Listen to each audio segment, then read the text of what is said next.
civil authorities have issued a required weekly test for all of Connecticut, all of District of Columbia, all of Delaware, all of Florida, all of Georgia, all of Indiana, all of Kentucky, all of Massachusetts, all of Maryland, all of Maine, all of Michigan, all of North Carolina, all of New Hampshire, all of New Jersey, all of New York, all of Ohio, all of Pennsylvania, all of Rhode Island, all of South Carolina, all of Virginia, all of Vermont, and all of West Virginia beginning at 11:01 a.m. and ending at 12:01 p.m.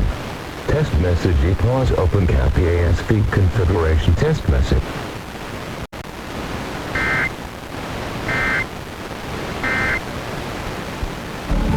In